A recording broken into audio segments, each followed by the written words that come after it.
Muito bem, vamos dar início à nossa live de hoje da Maratona Primus. Essa que é a live de número, já me perdi, 6.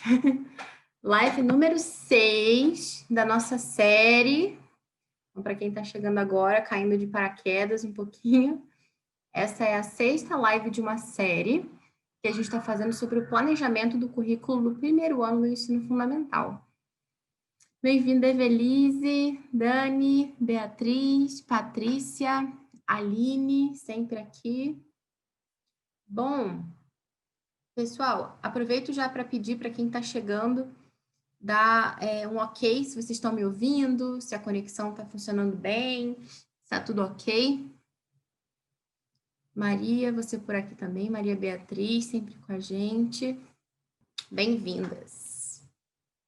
Bem, então, hoje, legal, a Dani já me deu um feedback que está funcionando, maravilha. Estou gravando aqui já o áudio também, porque sabe como é, né? Sempre imprevisível na hora de fechar a live, pode acontecer de tudo.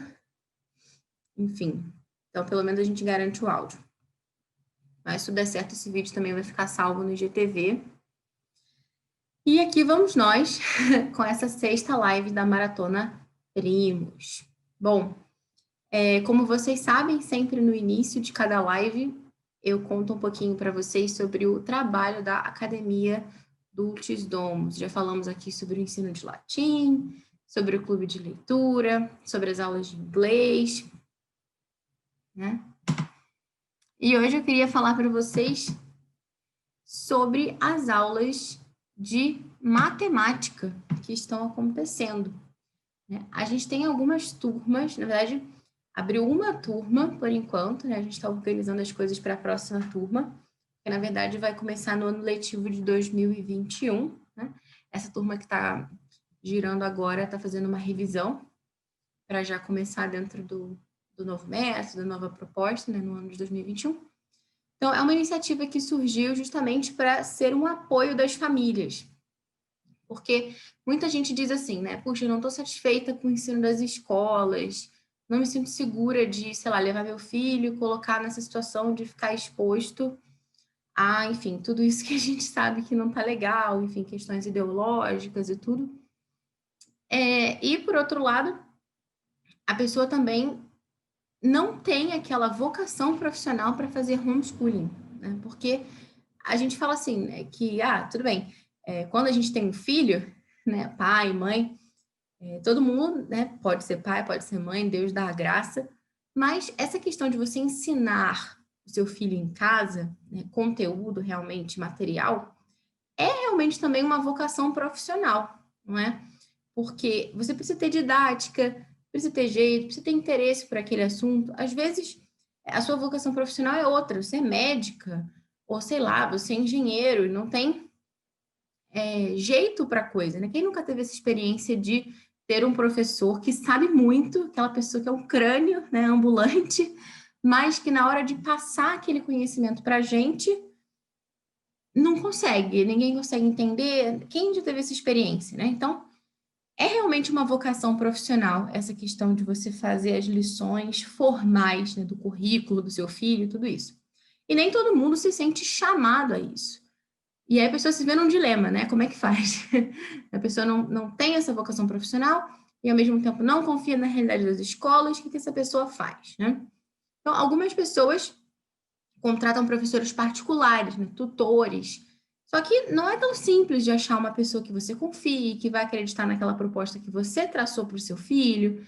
E, às vezes, na sua cidade não tem. Enfim, então, por isso que a gente realmente está criando esses cursos dentro da academia que cobrem essa necessidade, né? Então, a gente vai começar com matemática, futuramente a gente pretende também abrir outras matérias, mas para quem tem interesse, né, pode conhecer lá no nosso site, a partir de 8 anos de idade, a gente tem as turminhas de matemática, só você acessar lá, o link fica na bio, educaçãoclássica.com, abriu lá, clica em Academia Dulcis Domus, e já clica lá na página de turma de matemática para vocês conhecerem um pouco mais sobre esse projeto, né, que se propõe realmente cobrir o currículo de matemática daquele ano, mas através de aulas online, dessa tutoria, com turmas pequenas, né, para ajudar realmente as famílias nessa empreitada. Claro que seria muito melhor se fosse presencial, né? Mas diante das circunstâncias que a gente tem, é melhor feito do que perfeito, não é? Então, convido vocês a conhecerem também esse projeto. E vamos lá. Hoje o nosso tema não é matemática, o nosso tema é ciências. A gente vai falar justamente sobre a questão do estudo da natureza, que é como as ciências vão se manifestar aí no primeiro ano do ensino fundamental. Para vocês que estão chegando aqui agora, esta é uma live de uma série. Essa série se chama Maratona Primos. Chama Primos porque vem de primeiro, né, do latim. E a gente está falando sobre o currículo do primeiro ano do ensino fundamental. Aquelas crianças que vão fazer 6, ou que já tem 6, mas, enfim, 6 para 7, por aí, ou acabaram de fazer 7, né, dentro dessa proposta do ensino fundamental, né, da faixa etária mesmo que está prevista. Bem, então, vamos lá. Deixa eu sentar aqui direitinho para já ver minhas anotações. Então, eu queria começar essa live citando para vocês um trecho muito importante, assim, que realmente abre os nossos olhos quando a gente vai falar de estudo da natureza, que está presente nesse livrão aqui, nesse pequeno panfleto, esse calhamaço, né, que o pessoal fala, que é o Handbook of Nature Study. Eu sempre acho engraçado esse nome, né? Handbook. Imagina se não fosse um handbook, né? Se fosse um livro para ficar na estante. Porque imagina você carregar, né, um negócio desse. Mas, enfim, é o Handbook of Nature Study. Da Anna Botsford Comstock. Bastante recomendado, né, entre os círculos, né, de famílias que seguem o método de Charles Mason, tudo. Ele ainda não tem tradução em português, mas ele pode ser encontrado gratuitamente naquele site, o archive.org, você pode pegar emprestado ele lá, ou pode comprar na Amazon também. Eu vou deixar o link desse e dos outros livros que eu vou mencionar aqui, todos lá no post. Aqueles que tiverem gratuito, eu coloco gratuito, o que tiver para comprar, eu ponho lá para comprar. E lembro também a vocês que todos os livros que vocês quiserem comprar, se vocês comprarem através dos nossos links, vocês ajudam a nossa página, né, a crescer, a continuar procurando ainda mais indicações, né, para que a gente possa ter mais dinheiro para poder comprar mais livros e poder indicar mais livros para vocês, né? Que é isso que a gente tem feito ao longo desse ano, né? Comprar, filtrar, devolver, ver outras opções, enfim. Então, adquirindo através do nosso link, vocês ajudam para que a gente consiga fazer isso de forma cada vez mais ampla, mais eficaz. Sam Pascoaloto perguntou qual o nome do site. O nome do site em que você encontra isso aqui para pegar emprestado é o Archive. Deixa eu escrever aqui nos comentários. Mas eu vou colocar o link lá no blog também. Archive se escreve archive, archive.org.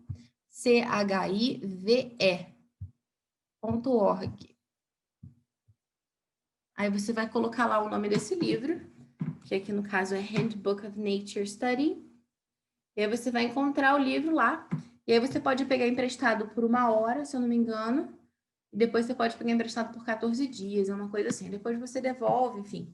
E aí você pode pegar emprestado de novo também. O livro, ele fica disponível lá. Eu não sei se tem o PDF dele para baixar, porque dentro do Archive, você encontra alguns livros para pegar emprestado e outros livros, por já estarem em domínio público, eles ficam lá simplesmente só para você baixar. Esse livro aqui,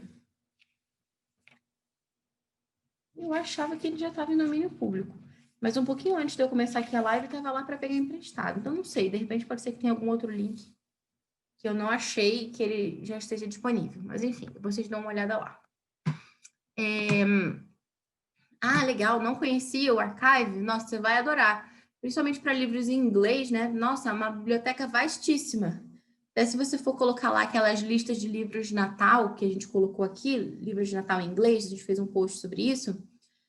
Coloca os títulos lá, você vai encontrar vários desses livros e você pode, enfim, acessar pelo computador, né? Realmente é uma economia muito grande. Então, eu citei aqui esse livro porque eu queria introduzir o assunto de hoje com a definição dessa autora, como que ela define o estudo da natureza, né? pessoal pedindo aqui para eu repetir o nome do livro ou o nome do site, gente. Eu escrevi ali, só voltar um pouquinho nos comentários e depois qualquer coisa eu vou deixar o link, tá bom? No blog. E depois, se alguém tiver alguma pergunta, manda a pergunta aqui pelo balãozinho de perguntas, porque senão vocês vão falando, vai subindo, às vezes eu perco o que alguém falou e depois eu esqueço. Tá bom? Então, ela começa com uma definição que ela diz o seguinte, né? Que esse famoso nature study, né, que as pessoas falam, o que é esse tal de nature study? Apesar de todas as discussões e perversões, um estudo da natureza. Ele consiste em simples e sinceras observações que podem, como contas em um cordão, ser finalmente alinhavadas no entendimento e, portanto, serem sintetizadas em um todo lógico e harmônico. Assim, o objeto do professor de estudo da natureza deveria ser cultivar nas crianças o poder de observar com acurácia e construir nelas o entendimento. Então, trocando em miúdos, assim, a gente poderia pensar, né, nesse estudo da natureza, até fazendo um link também com aquela outra definição que eu coloquei até no post, vou ler aqui para vocês, né, no post que a gente fez de chamada para essa live, aquela frase de Charlotte Mason, né, como que ela resumiu a coisa, ela disse, né, que onde a ciência não ensinar uma criança a maravilhar-se e admirar, talvez não tenha valor educativo algum. Então, seguindo nessa mesma linha, né, que a Charlotte apresenta para a gente, né, e a Anna Botsford Comstock comenta aqui, a gente pode ver, então, o estudo da natureza assim, né, como algo simples, porque às vezes a gente fala estudo da natureza, nossa, parece uma coisa complexa, muito difícil, e às vezes a gente fica assustada até antes de começar e fica meio travado, mas quando a gente resume assim, olha, simples e sinceras observações que podem, né? Imagina, como as miçanguinhas ali, né? Que você vai colocando uma depois da outra naquele fio, né? No final, você vê aquele todo, né? Então, são passos pequenos, né? Observações pequenas que a gente vai fazendo ali numa caminhada com o nosso filho, às vezes até na vizinhança ou num parque, né? Se a gente consegue ter acesso a isso, enfim. E realmente aproveitar essas oportunidades para observar e para compreender aquilo que está ao nosso redor. E aí ela continua, a autora, Anna Botsford Comstock, dizendo o seguinte: o estudo da natureza cultiva a imaginação da criança, uma vez que há tantas histórias maravilhosas e reais que ele pode ler com seus próprios olhos e que afetam sua imaginação tanto quanto os contos de fadas. Ao mesmo tempo, o estudo da natureza cultiva nela uma percepção e um respeito pelo que é verdadeiro e o poder de expressá-lo. Todas as coisas parecem impossíveis na natureza, mas essa aparência está guardada pela ânsia da busca pelo que é verdadeiro. Talvez metade da falsidade do mundo se deva à falta de poder de detectar a verdade e expressá-la. O estudo da natureza auxilia tanto no discernimento quanto na expressão das coisas como são. Então, é interessante a gente pensar realmente, né, nesse estudo da natureza como essa grande ferramenta que nos ajuda a enxergar a verdade, né? Dentro desse contexto que a gente está falando aqui, né, de contemplação do bem, da beleza, a gente vai falar de beleza também daqui a pouco, da verdade. Olha só, né? Ela fala isso, né, que metade da falsidade do mundo talvez se deva à falta de poder detectar a verdade e expressá-la.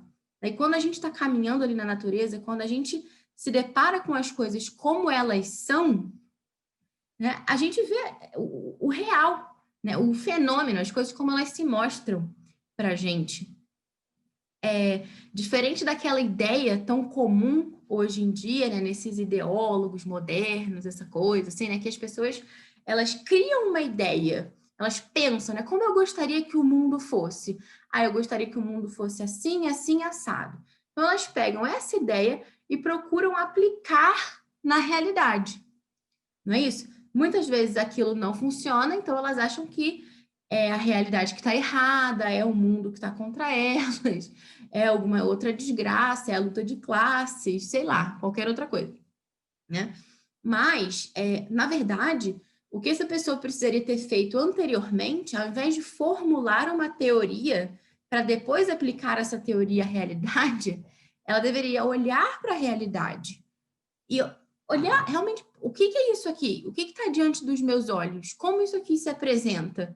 E aí sim, a partir daquilo que eu vejo, a partir daquilo que é o real, eu posso descrever essa realidade, né? E fazer um esforço realmente de adequar a minha mente àquilo que se mostra para mim, ao invés de fazer o contrário, né? De querer colocar o mundo dentro da minha cabeça. Enfim. Então, ela, de fato, né, ela coloca aqui, né, nessa introdução, de que, né, esse estudo da natureza, ele cultiva a imaginação das crianças de uma forma tal que tem tanto poder quanto os contos de fada, porque é um grande panorama que se descortina ali, diante dos olhos das crianças.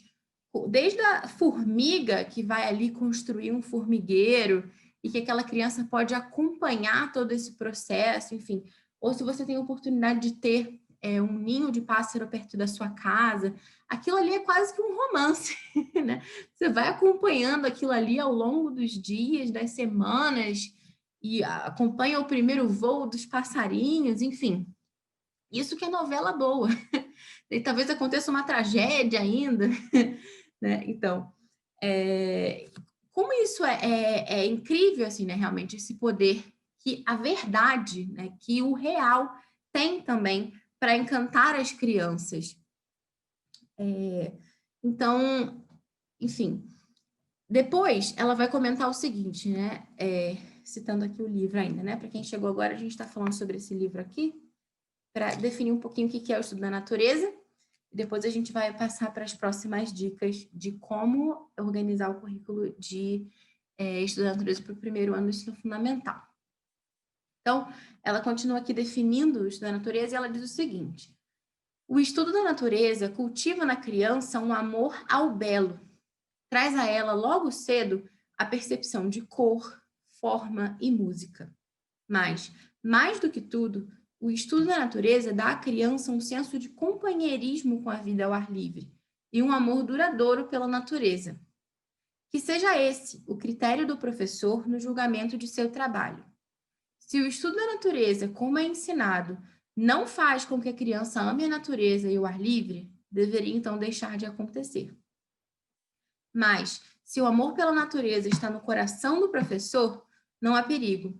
Tal professor, não importa por que método, toma a criança pela mão e caminha com ela por caminhos que conduzem a ver e compreender o que se encontra entre seus pés ou acima de sua cabeça. Como é bonito, né? Ao mesmo tempo, dá um alento, né, para o nosso coração.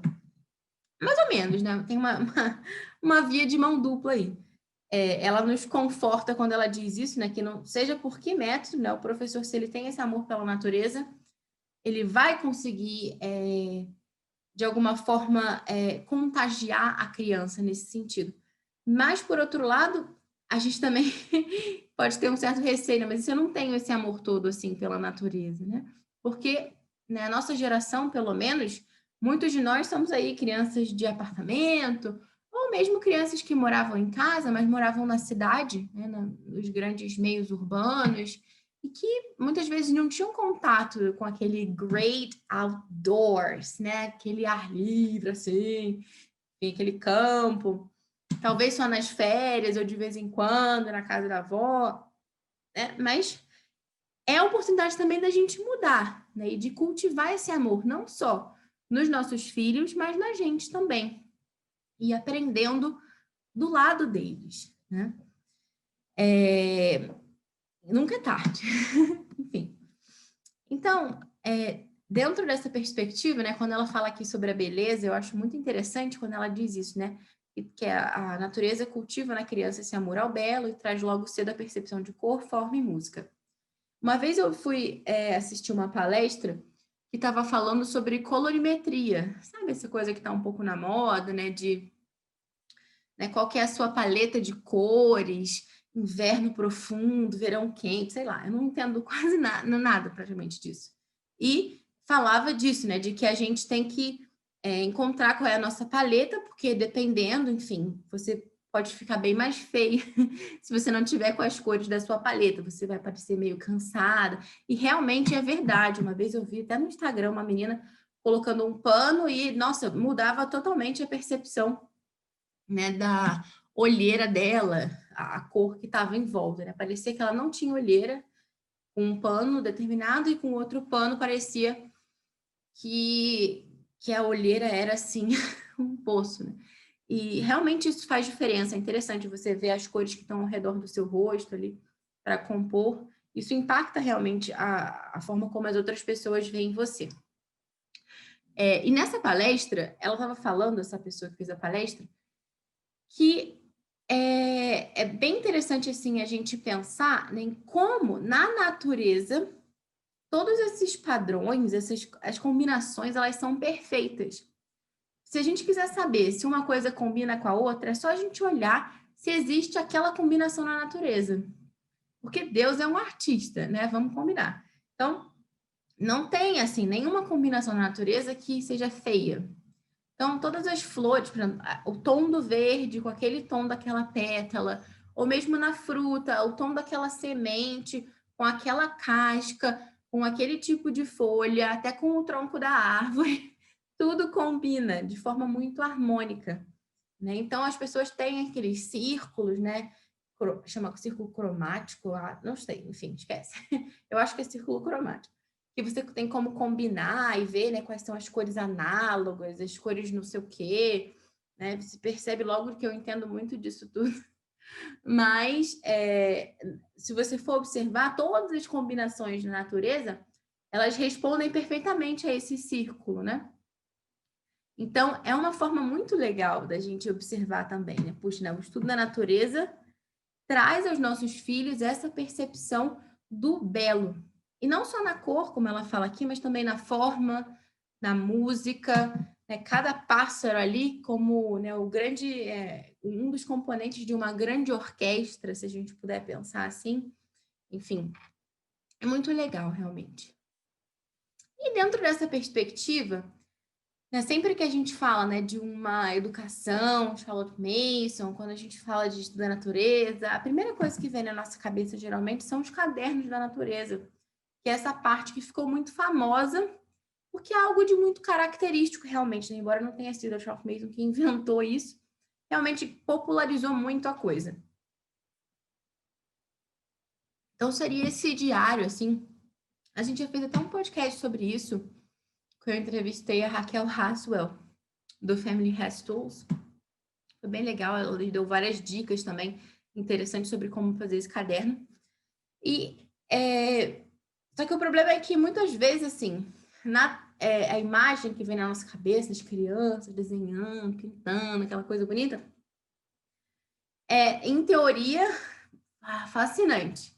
Só que, se você for imaginar de fato, na prática, imagina você indo para o mato, com um caderno debaixo do braço, a aquarela do outro, o repelente na mochila, um chapéu por ali, a criança pendurada na perna, que muitas vezes você não vai lá, enfim, você vai lá com vários filhos, enfim, e aquela confusão, criança correndo para lá e para cá, e chama atenção daqui, vai ver o que está ali, não sei o quê, enfim, então cria realmente uma situação assim de um estresse muito grande, se a gente for parar para pensar.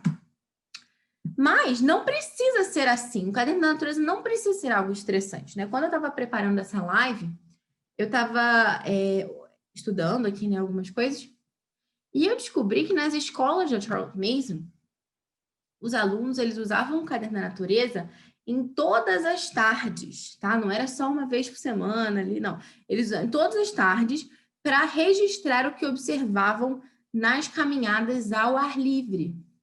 E o que é interessante é que eles não necessariamente estavam ali fora, registrando, não. Então, a caminhada foi feita e no momento posterior, eles estão registrando ali no caderno. Então, Dessa maneira, eles não ficavam distraídos, né, com um monte de criança ali em volta, ele tentando parar para se concentrar, para ver a cor da asa do passarinho que ele vai desenhar, que ele tem que pegar agora a tinta, que vai misturar com não sei o quê para pegar o tom certo. Não, né, ele não fazia aquilo ali naquele momento. Ele fazia depois, até de forma que ele tivesse tempo suficiente para isso. Porque se a gente for ver o tempo realmente que era dedicado, que são lições curtas, né? 10 minutos de uma leitura de um livro aqui, 10 minutos de uma leitura ali, né? Não daria tempo realmente de fazer, né, elaborar um registro bem caprichado, ilustrado, uma pintura bacana ali no caderno, não daria tempo. Então, para não fazer um negócio na correria, um negócio sujo, um negócio esquisito, eles deixavam para depois, fazendo de tarde.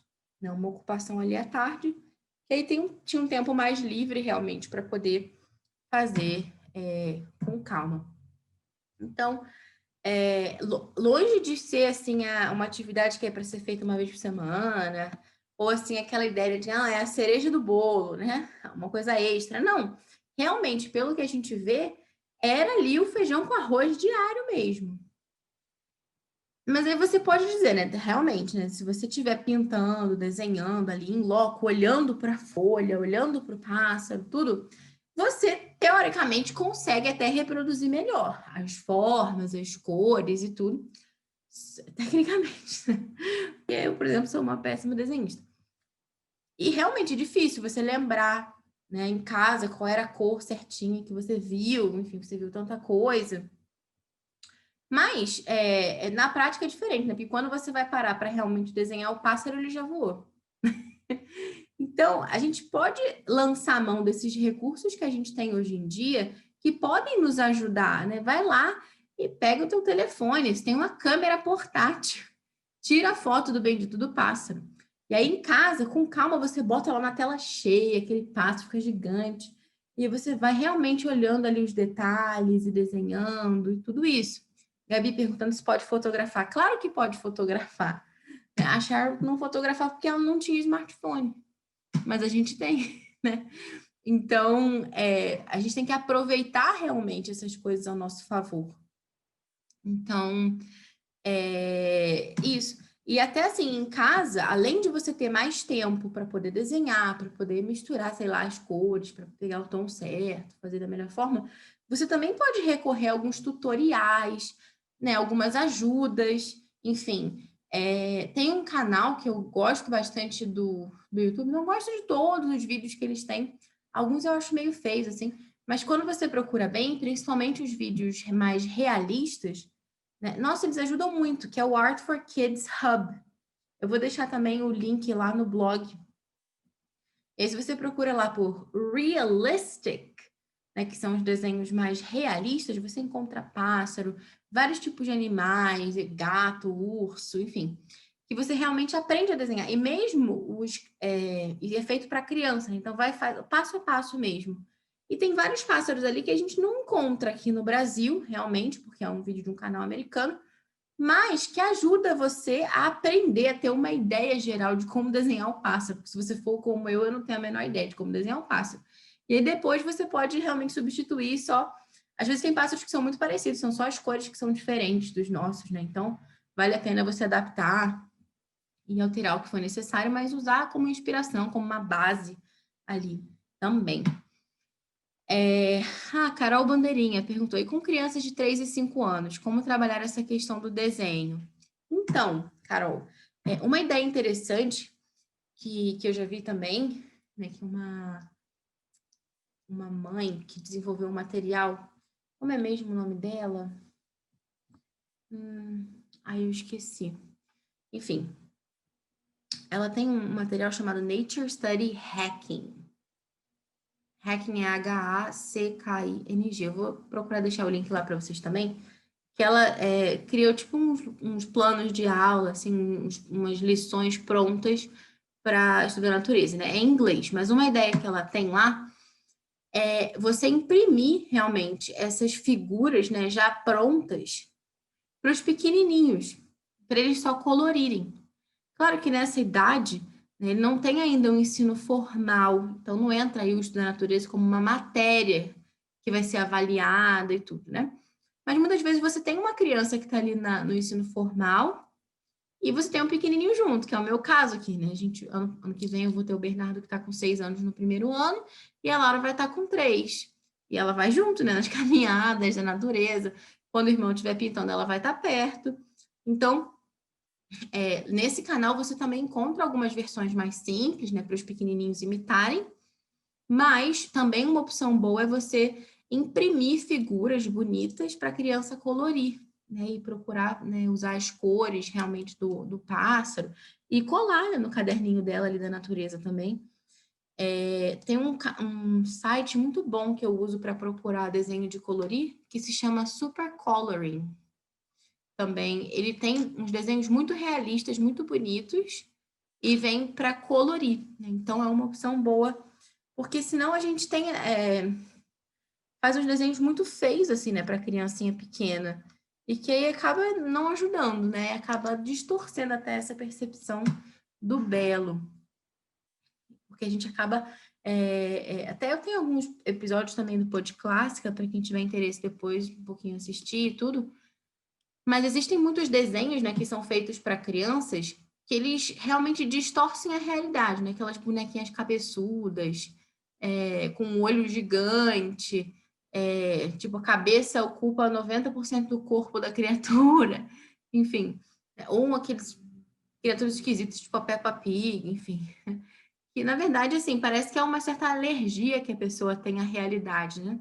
Então, ao invés da gente contemplar o real e ter aquilo realmente como fonte de inspiração, de beleza e tudo, o pessoal parece que quer detonar com tudo, né?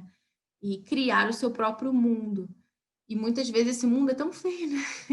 Enfim, então, realmente, quando a gente olha para a realidade e demonstra uma veneração e um respeito diante da criação, é sempre o melhor caminho.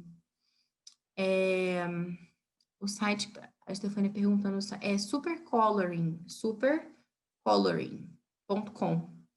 Você encontra lá. Tem desenho de tudo lá, tá? Tem coisa feia, tem coisa bonita, tem super-herói. Mas se você procurar lá frutas, árvores, pássaros, tem cada coisa lindíssima, impressionante. Muito, muito variado mesmo.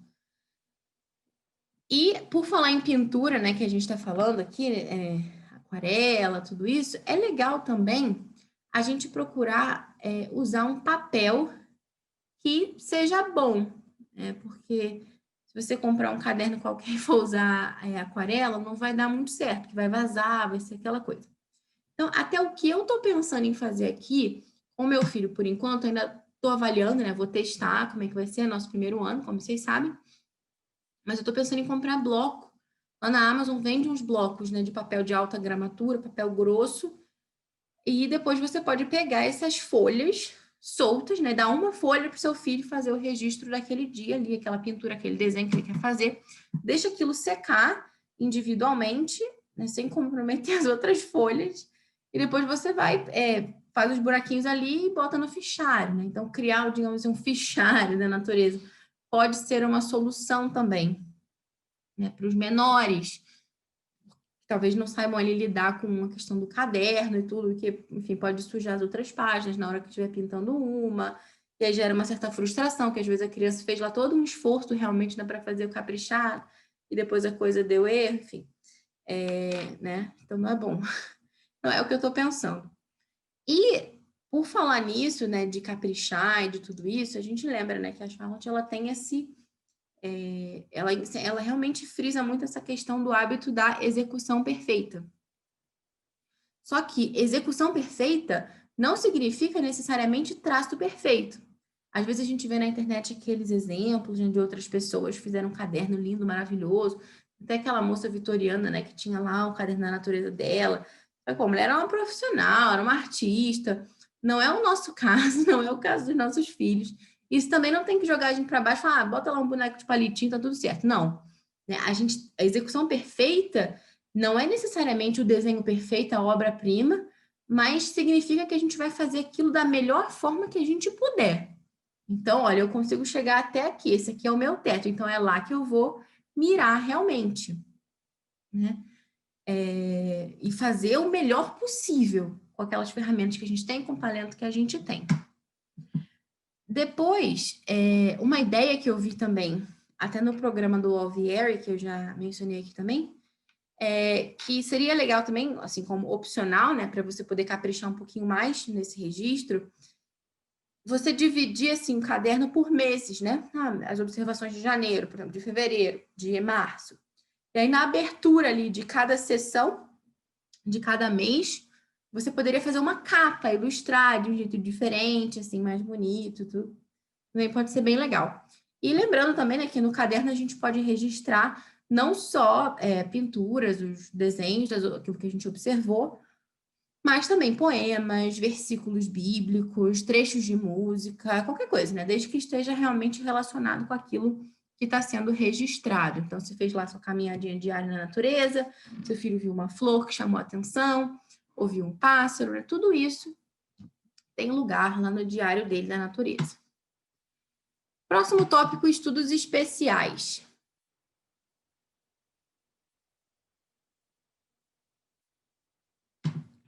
Bom, até aqui a gente falou as coisas de uma forma bastante geral, porque tudo depende muito de onde você mora também, nas ocasiões, nas oportunidades que se apresentam nas suas caminhadas diárias aí, né? O que você pode registrar, o que você pode aproveitar. Mas existem também esses estudos especiais, né? Que seriam esses tópicos para aprofundamento das crianças, que vão ser ali alguns assuntos que podem ser explorados. Pode ser até durante um ano inteiro ou durante algumas semanas, enfim, naquele trimestre, né? Então, imagina, né? Como eu falei, você tem ali uma casinha de João de Barro no poste em frente da tua casa. Ou você mora numa região que tem muito formigueiro. Vocês podem ali observando ao longo do tempo como aquela coisa vai se dando. Vai ver lá o João de Barro recolhendo barro em algum canteiro próximo. Vai vendo ali as diferentes etapas da construção daquele ninho. Pode ver ali os filhotinhos sendo alimentados, dando os primeiros voos, enfim. E também aqui, gente, claro que o ideal é a gente ver essas coisas presencialmente. Mas se não for possível, de repente for um assunto de muito interesse do seu filho, né? Porque esses estudos especiais, o que vai determinar o que é um estudo especial? Alguma coisa que você acha relevante, pode ser, ou alguma coisa que vocês encontram perto de casa. Imagina, sei lá, na sua casa tem um monte na tua rua tem um monte de dente de leão, e as crianças adoram passar ali, ficar soprando dente de leão e tal. Pode ser interessante você ver lá como que aquilo se desenvolve. Ou então, enfim, um tema que o seu filho é fascinado. Tem criança que adora aranha, tem criança que adora, sei lá, enfim, algum animal específico. Então, você pode focar nesse animal e, enfim, desenvolver um estudo ali mais aprofundado disso. Eu lembro que há um tempo atrás eu estava fazendo dentro das aulas de inglês que a gente tem online, né? A gente tem esse programa que é o Classical Lessons, que a gente procura ensinar vários assuntos em inglês. Então, tem estudo da natureza, tem geografia, tem várias coisas, né? E, claro, que a gente não pega as crianças e sai andando pela caminhar por aí, porque é online a aula, né? Senão a gente faria isso, sim.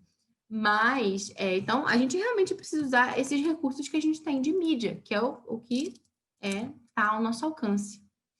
E como eu falei para vocês lá no início, antes feito do que perfeito. E, nossa, uma vez a gente está fazendo um estudo sobre robins, né, que são esses pássaros, o American Robin, né, que tem o inglês também da Inglaterra, mas nesse caso é o dos Estados Unidos, que é um pássaro, parece bastante até com o nosso sabiá laranjeira, eles são da mesma família. E, nossa, tem cada vídeo super legal que você encontra no YouTube, desde a confecção ali do ninho, até os ovinhos nascendo, aqueles ovinhos azuis super simpáticos, e eles nascendo, e a mamãe alimentando, e eles dando os primeiros voos. Gente, incrível, realmente, né? Eles fazem aquele tipo time-lapse, né? Aquela passagem do tempo acelerando. E, nossa, é muito bom. Então, pode ser que talvez você não consiga enxergar ali perto da sua casa uma espécie interessante que você quer observar. Então, você pode também procurar, né, na internet. Fabiola falou que rã e sapo, minha filha gosta. Isso aí já dá até para você pegar, né, de repente, num laguinho, catar um girino lá para ver como que ele se desenvolve. Depois devolve quando ele virar um sapo gordo. Nada de dar beijo nele, porque ele não vira príncipe. Enfim. Então, esses estudos especiais, eles são sazonais. E vocês podem dividir de formas variadas, né? Por exemplo, frutas silvestres, pássaros e mais algum animal lá no outono. Galhos de árvores, pássaros e mais um animal no inverno. Flores silvestres, insetos e outro animal na primavera. E aí você pode ir adaptando realmente essa lista de acordo com os interesses do seu filho, com as oportunidades que vocês têm. De repente, imagina que você tem a oportunidade de visitar um lugar desse, tipo o Projeto Tamar, ou aquele lugar lá aqui em Santa Catarina que você tem como ver as baleias. Puxa, né? Então, ótimo assunto. Preparar essa viagem com um estudo especial. E aí, por fim, né? Não, por fim, não. Deixa eu falar dos livros depois. Antes de falar dos livros, tem outro assunto, rapidinho, que são as lições de objetos. Esse livro aqui que eu mostrei para vocês, que é o Handbook of Nature Study, ele tem várias liçõezinhas, né? Que são as chamadas lições de objetos. Como é que funcionam essas lições, né? São lições que procuram treinar ali o olho da criança, né? Ensinando a criança realmente a enxergar, a observar. Porque muitas vezes, se a gente tiver essa experiência, a gente olha assim uma coisa, olha um pássaro, e daqui a pouco você não... E se alguém te perguntar qual era a cor do bico daquele pássaro, ou da pena, muitas vezes a gente não lembra. Porque a gente só, assim, viu, né? Mas não olhou com atenção. A gente não consegue formar uma imagem mental daquilo que a gente viu. Então, essas aulas, essas object lessons, né, que chamam, elas vão ajudar as nossas crianças, né, com perguntas, fazendo perguntas para as crianças a respeito daquilo que elas estão observando, aquele objeto de estudo dela naquele dia, para que, através dessas perguntas, elas consigam ter uma imagem, né, ver aquela realidade com os olhos da mente. Lembra aquilo que a gente falava quando falou sobre geografia, né, de criar uma espécie de galeria mental de lugares que a gente pudesse descrever de memória? Então, a mesma coisa também a gente vai fazer com animais, plantas e em geral, né? Ter essa capacidade realmente de observar com atenção. E depois, os livros vivos, né? A Charlotte diz aqui lá no primeiro volume, né, no Home Education, diz o seguinte, na página 64. O uso real de livros de naturalistas, nature lore, nesse estágio, é dar à criança deliciosos vislumbres do mundo de maravilhas em que vive, revelar os tipos de coisas que podem ser vistas por olhos curiosos e enchê-la com o desejo de fazer descobertas por conta própria. Então, esses livros, né, que são usados para estudar a natureza, qual que é o objetivo deles? Então, é ajudar essas crianças a estabelecerem uma relação profunda com o objeto do seu estudo, ajudando as crianças a se maravilharem diante da criação. Então, não é um livro que elenca ali fatos sobre as aranhas, quantas patas tem uma aranha, esse tipo de coisa, né? Claro que a gente pode saber quantas patas tem uma aranha, mas se a gente puder ler ali uma narrativa em que a gente vê uma aranha e as patas dela, a coisa faz muito mais sentido, né? Como a gente falava anteriormente naquela live lá sobre como escolher os melhores livros, em que a gente falou sobre essa definição de livros vivos. Quem ainda não assistiu, vale a pena assistir as lives anteriores, porque aqui é a 6ª live da série, né? Então eu estou partindo do pressuposto de que vocês já sabem várias coisas que eu já falei anteriormente. Então, é importante para poder acompanhar meio que assim o fluxo do pensamento. E esses livros, eles também vão ser uma grande ajuda para os estudos especiais, né? Você procurar livros vivos ali que estejam realmente relacionados ao tema. Então, eu tenho alguns aqui, não tenho muitos ainda, a minha biblioteca de estudo da natureza ainda é bem pequena, ainda espero que ela aumente, mas tem algumas dicas aqui que eu quero mostrar para vocês que eu fui adquirindo ao longo desse ano e que eu pretendo usar no ano que vem com o Bernardo. Então, vamos lá.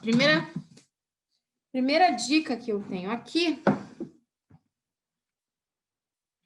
é este livrinho aqui, que se chama...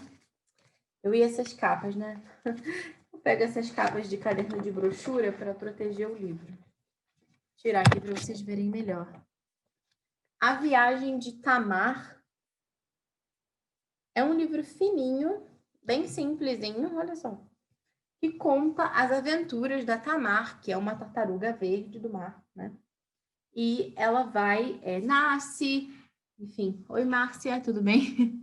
Ela nasce, ela vai crescendo, ela vai lá para uma ilha que tem as algas que ela se alimenta, depois ela volta para a reprodução dela, enfim, e mostra os outros animais que ela encontra ao longo do caminho. Então, é toda uma narrativa em que você consegue entender como que é toda essa vida da tartaruga marinha sem ter que memorizar uma lista de fatos, né, de informações soltas, né, da tartaruga. Então, é só você pensar, né? Se eu fosse contar para o meu filho aqui um monte de, olha, a tartaruga botar o ovo na areia, não sei o quê, depois as tartaruguinhas vão nadando, e a tartaruga come isso, e onde ela nasce não tem esse alimento, então por isso que ela precisa migrar, e depois ela volta, e aí, entende? Provavelmente ele esqueceria tudo isso. Mas se ele tem uma narrativa, né, e vai acompanhando as aventuras dessa tartaruga específica, que tem até um nome, é muito mais fácil depois dele lembrar, né, de concatenar todas as ideias na cabeça dele, que não são informações soltas, realmente é uma narrativa. As ilustrações são bem bonitinhas e o livro ele é todo em rima. Então, meu filho gostou bastante, a gente já leu essa história algumas vezes. Até a minha pequena também, que está com 2 anos, vai fazer 3, né? Ela também gosta dessa história. Então, vale a pena. Ela se chama Tamar, em homenagem ao projeto Tamar, aqui fala, né, dessa migração que ela vai, o alimento dela tem aqui, depois ela precisa voltar para se reproduzir. Aqui. Então, a primeira dica de hoje é a Viagem de Tamar. Lembrando que eu vou deixar os links para esses livros lá no post do blog, né? E, enfim, nos ajuda bastante quando vocês adquirem esses livros pelos nossos links da Amazon, porque assim a gente consegue ir atrás de mais indicações, né, procurar mais materiais para vocês. E já indico também essa ideia aqui da brochura. Protege o livro. Aqui, aquelas capas de caderno, sabe? Bom, ainda nessa mesma linha de animais, a gente tem aqui o Canta Sabiá. Não vou tirar da capa, não. Desculpa, eu não falei o autor do outro, né? Ângelo Machado, com ilustrações de Raquel Lourenço Abreu, da editora Lê. Aqui também, nesse livrinho Canta Sabiá, é da Giselda Laporta Nicoleles, ilustrações de Newton Bueno. Esse aqui, se eu não me engano, eu encontrei, a primeira pessoa que eu vi indicando foi a Raquel Haswell mesmo, que eu entrevistei já no Pod Clássica. Esse livrinho aqui, ele vai falar sobre o sabiá. As ilustrações dele não são tão bonitas, eu prefiro a do outro, mas são razoáveis. Enfim, ele vai contando aqui muitas coisas sobre os sabiás. A gente aprende várias coisas realmente sobre eles, mas dentro de uma historinha de uma menina que tinha lá, né, tinha um ninho de sabiá perto da casa dela, acho que era no pomar. Tem um tempo que eu não leio esse livro aqui. Isso, era no pomar. E olha só, tem algumas ilustrações que são bem bonitas. Como essa aqui, que até conta que o avô dela, acho que ele desenhava, registrava também num caderno, tem até um nome em latim aqui do pássaro, enfim. O avô dela realmente era um apaixonado por pássaros, então ela chama ele para tentar explicar, né, o mistério lá, porque ela é tem uma sabiá fêmea, que ela é semi-albina. Então, ela não é totalmente albina, mas o fato dela ser semi-albina faz com que ela, enfim, tenha muita dificuldade de conseguir encontrar um passarinho, né? Um outro sabiá com quem ela possa se reproduzir, né? E ter outros sabiazinhos. E aí tudo gira um pouco em torno disso e a gente consegue aprender várias coisas sobre a vida dos sabiás através dessa história também. Dani está me perguntando se eu conheço o material de ciências da Giovanna Porto. Não conheço. Mas me conta, sempre quero conhecer. Então, esse aqui é o Canta Sabiá, bem legal. Nessa mesma linha de pássaro, eu indico também A Viagem do João de Barro, da Priscila Freire. Esse aqui. Também vai contar, né, do João de Barro, da viagem que ele faz lá em Minas Gerais. Aqui. Esse aqui tem umas ilustrações espetaculares. Vou mostrar para vocês. Não sei se dá para ver bem. Ele vai contar... aqui a descrição que está aqui no verso é assim. O pequeno João de Barro empreende uma viagem pela Serra da Mantiqueira, em busca de Sinfrônia Coruja, com quem espera descobrir a sabedoria. Acompanhe o leitor em seu percurso cheio de aventuras. Descortine com ele a beleza da paisagem mineira, a riqueza da flora, e conheçam juntos as características de uma grande variedade de animais.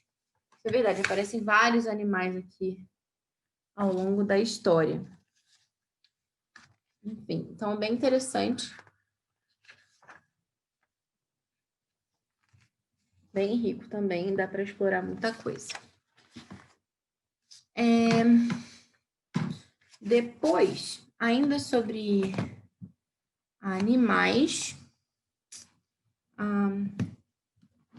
eu tenho aqui esse outro livro, que é até umas indicações do guia Caminho Vivo, que vocês encontram até aqui no Instagram. Hoje uma pessoa me perguntou nos comentários se a gente tinha dica para crianças mais velhas, né? Porque a gente está fazendo essa maratona sobre o primeiro ano do ensino fundamental. E a gente não tem ainda, né? Dicas assim mais concretas para os mais velhos. A gente está fazendo isso aos pouquinhos. Mas no Guia Caminho Vivo vocês encontram muitas dicas, muitas sugestões para crianças também mais velhas. Então, eles estão aqui no Instagram e tem o site também. Vale a pena. Esse aqui, inclusive, é a indicação também deles do primeiro ano de ciências. Chama Sam e Outros Contos de Animais. Eu não lembro se a primeira vez que eu vi esse aqui foi lá ou se foi no blog Mãe de Catarina, ou se eu achei nas sugestões da Amazon, porque a Amazon também vai sugerindo, né, os livros. Mas eu sei que ele está indicado nesses lugares. É do Noah Gordon, com ilustrações de Leonardo Flores. Esse aqui saiu pela Rocco, pelo selo Jovens Leitores. Esse aqui tem ilustrações espetaculares, tá? E cada capítulo ele vai falar de um animal. Aí tem uma historinha, uma narrativa, e depois, por fim, tem uma página que conta algumas curiosidades para aprofundar também, né, nas informações sobre aquele animal. Eu vou folhear aqui um pouquinho para vocês verem. Mas os títulos são Michael e Sam, Sarah e o Gambá, Caleb e os Pássaros, Emma e as Raposas, Emil e os Vagalumes. Então, aqui...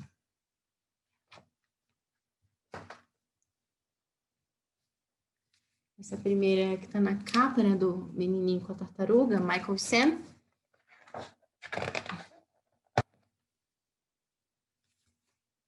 Chamo a atenção aqui para as ilustrações. São muito lindas. Algumas parecem fotografias. Estão, assim, perfeitas. Tem até ilustração de 2 páginas, assim, completa. Olha só que lindo.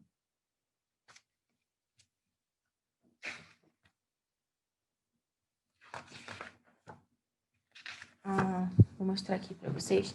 Sarah e o Gambá. Tem aqui também. Tá vendo? Bem bonito.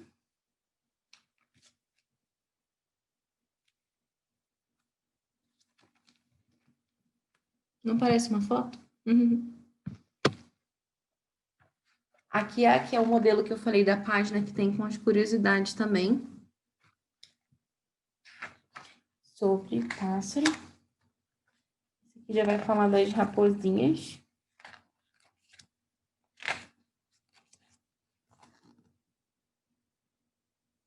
Isso, Sara já falou. O nome do livro é esse.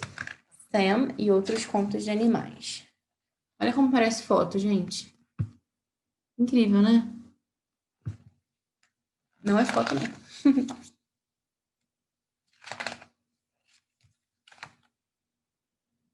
Enfim, uma preciosidade. Realmente, esse livro aqui, muito, muito bom.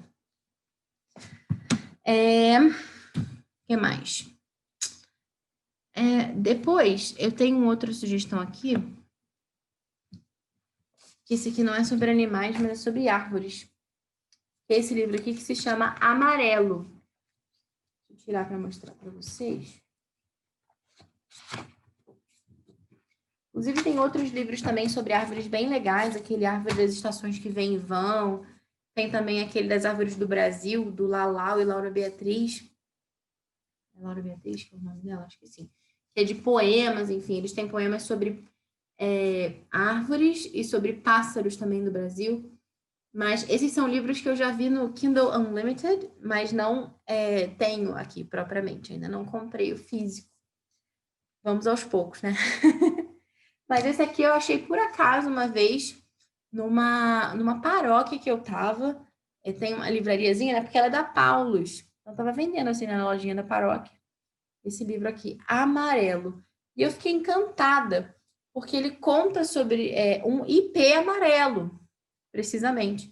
Que é essa árvore, assim, meio que símbolo, assim, do Brasil também, né? Ao lado do pau-brasil. E é uma história bem bonitinha dessas duas crianças que se deparam com esse ipê, que era meio ranzinza, não tinha flores, não tinha nada, era todo meio bravo. Mas depois ele vai se rendendo, assim, ao encanto, ao carinho dessas crianças. E ele começa a florir. Então é legal para abordar esse assunto das árvores, né, da floração. E tem umas ilustrações bem bonitas. Tá vendo? As ilustrações são de Verusca Guerra. A Bila comentando ali que na região dela tem muito. Tem mesmo. Eu acho ipê bem bonito. Ipê roxo, ipê branco, ipê tudo. E aqui ele já florido, tá vendo? Mais feliz. E as crianças lá também. Enfim, é bem legal. Uma edição bem bonita também, bem cuidada, assim. Tá vendo? Bem legal. É da Paulus. Cadê a capa? Tá aqui. E depois, eu tenho também algumas outras dicas. Vamos ver aqui. Eu tenho esse livro aqui, que eu fiquei extremamente desapontada com ele. Era um livro que tinha tudo para ser legal, mas, enfim, pecou gravemente. Esse livro aqui, ó, Pássaros e Suas Casas. Stefânia pediu para repetir o nome do livro. Esse aqui? Amarelo, Stefânia? Ou outro? Amarelo. Pássaros e Suas Casas, um livro com janelinhas para abrir e descobrir. Ilustrado por Clover Robin. É um livro bonito, cheio de abas, enfim, que as crianças gostam, né, realmente de mexer e tal. E que ele vai falar sobre as diferentes casas das aves. O problema é esse, entende? Que você sabe que em inglês a palavra birds, ela é traduzida por aves. Só que aqui no Brasil, aves e pássaros são coisas diferentes, não é isso? Todo pássaro é ave, mas nem toda ave é pássaro. Vamos combinar. Enfim, então, sei lá, né? Um avestruz não é considerado um pássaro, mas ele é considerado uma ave, certo? Então, lá no inglês, fazia sentido chamar birds, né? Esse livro aqui, Aves e Suas Casas. Só que a pessoa que traduziu foi colocar o nome de Pássaros e Suas Casas. E o primeiro, aspas, pássaro que aparece aqui é um pato. Ou seja, perdeu completamente a graça do livro, por causa dessa calamidade que me fizeram na tradução. Mas, enfim, né?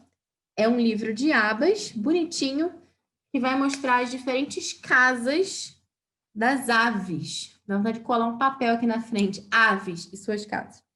Né? Os ovos do pato, enfim. Aquele tipo de livro que é legal ter para se você tem um filho pequenininho, que nem eu tenho a Laura, né? Para ela ficar mexendo enquanto você está falando. Ou lendo uma narração, um livro mais, né, com mais palavras, mais texto, menos ilustrações, para o seu filho mais velho. Enfim. E as ilustrações são bem bonitas. Mostra aqui o ninho desse tipo de ave, o que eles comem. Enfim, é bem interessante. Vários tipos de casinhas que eles têm, e vai mostrando aqui. Então, era um livro que tinha tudo para dar certo, mas que pecou nesse sentido, assim, na tradução.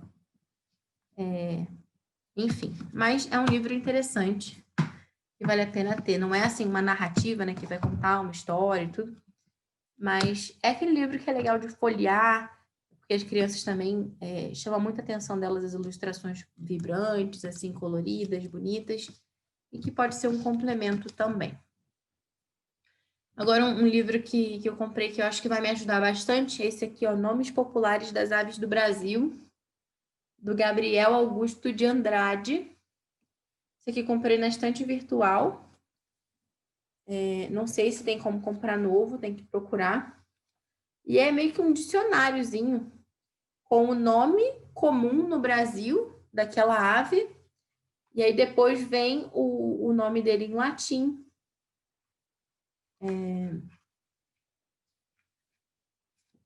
Aqui.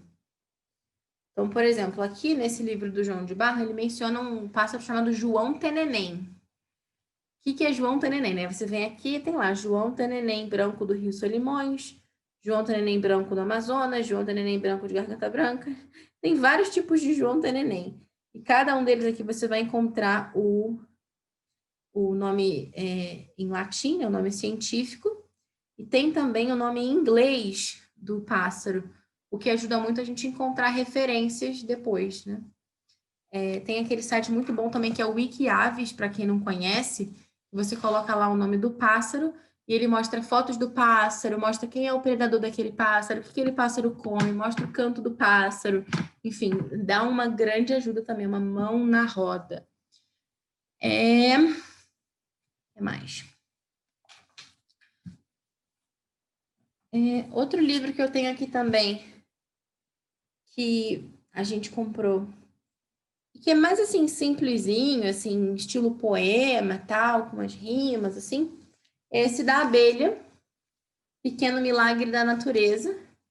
Também é legal para os menorzinhos irem folheando, acompanhando, de repente, enquanto você está fazendo a lição ali com o seu mais velho. E até para você ler também para o mais velho. Não como a parte assim, central, né, do seu currículo. A Aline perguntando se tem a foto do pássaro. Esse aqui não, o Nomes Populares das Aves do Brasil, não. No Wikiaves tem várias fotos do pássaro. Esse aqui é só tipo um dicionário mesmo. Vou mostrar aqui para vocês a página, tá vendo? Tem o nomezinho aqui do pássaro, tá embaçado. Focaliza a câmera, me ajuda. Tem o nome do pássaro, o nome em latim e o nome em inglês, mais ou menos isso. Gabriel Augusto de Andrade. É o autor, Sara perguntando. Tem esse aqui das abelhas também, que é um livro bonitinho, ele tem essa parte mais vazada aqui, tem umas ilustrações interessantes, e que vai acompanhando também toda essa aventura da abelha, nesse dia de trabalho dela, digamos assim. Então, é um livro também bonitinho. O que mais? Outro livro que eu usei com meu filho quando ele tinha uns 2 anos, olha só, 2 para 3 anos, mas que ele adorava. A gente usou durante muito tempo, assim, esse mesmo livro, porque para fazer com criança pequena, enfim, a gente fazia várias coisas, e como tinha só ele na época, a Laura, quando nasceu, ia fazer 3, né? Então, grande parte do tempo que a gente usou esse livro, ela ainda não tinha nascido. Chama As Plantas, das edições Usborne, que é um livrinho de atividades e de colar adesivo, que é bem legal também, para você que tem pequenininhos aí junto, né? E não só para crianças de 2, 3 anos, mesmo para criança de 5, 6, vale a pena. Até porque tem algumas coisas aqui de palavras, adesivos com palavras que a gente nem usou, porque não sabia ler ainda, né? Ainda está sendo alfabetizado. Então, é bem interessante. Ele fala sobre partes da árvore, nomes de plantas, olha, árvore, raízes, fruta, tronco, casca. Aí vai falar sobre sementes, que cada fruta, cada vegetal, cada legume tem uma semente. A criança vai colar aqui os adesivos correspondentes, ensina a plantar um feijãozinho. Aí aqui fala sobre o caroço da fruta, né, que é a semente dela. Ele cola aqui também o caroço. E aí vai contando sobre como uma flor cresce. E tudo aqui com adesivos também. Olha, a Aline já está dando uma dica, ela falou que também tem uma coleção maravilhosa de pássaros que se chama Aves do Brasil, de John A. Whelan. Mas em português está esgotado, mais fácil achar em inglês. Interessante também. Aqui vai falar sobre flores, enfim. Então, um livrinho de adesivos, assim, bem bobinho, assim, né, nesse estilo, né, que tem. Mas que dá para aproveitar para fazer bastante coisa legal e usar como um complemento também. Outro livro que eu pretendo usar, esse já é mais assim para encontrar em sebo realmente, é esse aqui, ó, esse volume A Natureza do Mundo da Criança. Era um dos livros favoritos do meu marido na infância. A gente comprou uma vez, né? Comprei no sebo para ele relembrar a infância. E me deparei com um livro maravilhoso, assim, com várias histórias realmente que ele vai contando aqui sobre os animais e contando de um jeito muito vivo, assim, muito cativante, bem interessante mesmo. Essa versão ela foi adaptada para incorporar também os animais aqui do Brasil, a nossa variedade, né? Que originalmente ele era um livro americano. Então, é bem interessante a forma como ele fala dos animais. A gente provavelmente vai usar isso aqui também. Além disso, eu também tenho alguns livros que eu não trouxe aqui para mostrar, mas que eles são daquela coleção Horas Preciosas da Infância, né? Que tem Curiosos Habitantes do Mar. Enfim, tem alguns livros ali bem interessantes para trabalhar também essa parte de animais com as crianças. Podia ter trazido, tá ali em cima, enfim. E, por fim, eu queria mostrar também, mas enfim, são livros que são mais difíceis de achar, né, também, então isso dificulta um pouco. Queria mostrar também um livrinho que é uma preciosidade, que esse aqui, que eu imprimi usando esses serviços que você manda, sabe, a foto, e eles imprimem e fazem um álbum para você. Então, eu mandei as imagens que eu tinha, porque tem um blog chamado Catequese em Casa. Isso. Que eles fizeram a divulgação, montaram um PDF desse livrinho aqui que se chama Flores Entre Flores, tá vendo? Do Angelo Moroni e Clan Maria Pia. Quem fez a edição do italiano foi o Catequese em Casa, que é um livro bem bonitinho que fala sobre flores. Então, ele começa falando, né? O buca-neve é uma flor que anuncia a primavera na Europa. Cresce nos campos e bosques, especialmente nas montanhas. Aí tem aqui a flor e o nome da flor em latim. Esse livro está disponível gratuitamente nesse blog. Eu vou colocar o link também para vocês no post. Aí vai. A anêmona é uma flor que desabrocha nos meses com bastante vento e são variadas as suas cores. A íris cresce cultivada nos jardins. Então, vai contando aqui diferentes características das flores Aí tem o jacinto, tulipa, rosa, lírio, enfim, um monte. E as ilustrações são um show à parte. Bem bonitas mesmo. Inclusive, naquele site que eu mencionei para vocês, o Super Coloring, tem ilustrações também de flores. Bem bonito esse livro aqui. E depois, no final, ele tem tipo um ABC das flores. Flores só com a letra A, tipo Amor Perfeito, Amaryllis, Anêmona e Aster da China. Aí com a letra B, Bálsamo, Begônia, Brinco de Princesa, Brovalha Americana. Tá vendo? Aí tem C, E, e vai passando aqui. Você pode imprimir, encadernar, né, como eles oferecem lá no blog, de graça. Ou você pode fazer como eu, que mandei para esses sites que eles imprimem. E botei, tipo, num formato revista, assim. Peguei uma dessas promoções. E imprimi assim para ficar mais fácil, né, de manusear. Gente, era isso. Deixa eu ver, tem uma pergunta aqui. Ixi, Maria Beatriz perguntou o nome da autora. Agora eu já não sei mais de que livro que era. Maria, se você tiver aí ainda, me avise. Gente, mas muito obrigada pela participação de vocês. Agradeço por estarem acompanhando. Tem gente que está aqui em toda a live, enfim, dando aquele apoio realmente. E, enfim, mandem também mais sugestões. Eu também quero aumentar essa biblioteca aqui de Estudo da Natureza. E espero que vocês tenham gostado. A gente se vê na próxima quarta-feira, tá bom? Boa noite, bom descanso e bons estudos.